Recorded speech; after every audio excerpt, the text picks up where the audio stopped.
Sorry पूर्व की ओर ही व्यक्ति मुंह करके बैठे हुए, आराम से पढ़ने की कोशिश करना। सवाल को समझेंगे एक बार, सभी प्यारे साथी एक बार बताएंगे जल्दी से क्या आंसर है, क्या कह रहा है ये क्वेश्चन, पढ़ो एक बार ध्यान से। सवाल ने कहा कि A B C D E F G पूर्व की ओर मुंह करके बैठे हैं। इसका मतलब ये हुआ कि ये वाले जो व्यक्ति हैं ये पूर्व की ओर मुंह करके बैठे हैं। तो पूर्व अभी अभी समझाया था ऐसे होता है, ये वाला लेफ्ट हो जाता है और ये वाला राइट हो जाता है। ठीक है भाई, बहुत बढ़िया, बहुत शानदार। चलो बात इतनी सी आ गई समझ में। तो मैंने आप लोगों से यहां पर बोला आगे कि सी डी के ठीक दाईं ओर है।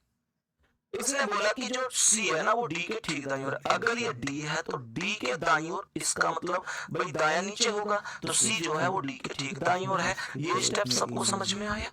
बहुत बढ़िया, बहुत शानदार।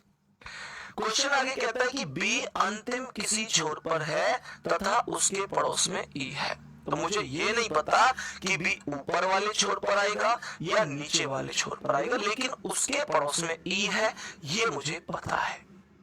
क्वेश्चन आगे क्या कह रहा है, जी ई और एफ के बीच में है और आगे बोला है कि डी दक्षिण की ओर से तीसरा है। बहुत बढ़िया। ये जो लास्ट लाइन आई है ना स्टेप में, ये से मजे खड़े करती है। यूं कह रहा है कि जो डी है वो दक्षिण की ओर से तीसरा है, तो इसका मतलब ये जो डी है दक्षिण का मतलब नीचे होता है दक्षिण, तो ये तीसरा है। तो इसका मतलब पहला कोई और है, दूसरा कोई और है नहीं।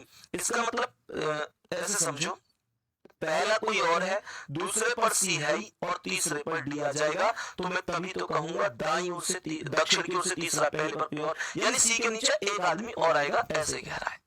और यहाँ पर इसने एक बात बोली थी कि बी अंतिम किसी छोर पर है तथा उसके पड़ोस में ई है। तो बी अगर अंतिम छोर पर मैं यहां मानूं तो मैं बी के पड़ोस में किसी भी कीमत पे ई को नहीं बिठा सकता। इसका मतलब बी इस छोर पर नहीं है। इसका मतलब ये हुआ कि बी जो छोर है वो ऊपर वाला है। 7 व्यक्तियों को कैसे, तो 1 2 3 4 5 6 7, तो नीचे वाले पर भी नहीं आएगा तो ऊपर वाले पर आएगा और उसके पड़ोस में यहां पर ई आएगा। बोलो मेरे प्यारे वीरों, क्या तुमको मेरी बात समझ में आ रही है? बात आ रही है समझ में? क्वेश्चन में अब आगे क्या कह रहा है, अगर जी ई और एफ के बीच में है तो जी आ जाएगा यहां पर, ई और एफ के बीच में। देख रहे हो क्या टेक्निक है सवाल करने की? इन टेक्निक से क्वेश्चन करना होता है। क्वेश्चन यहाँ पर अगर मैं बात करूं तो यहाँ पर कौन बच गया, ए बच गया ना शायद, तो ए को सबसे नीचे रख दो, क्वेश्चन ओवरऑल खत्म हो गया।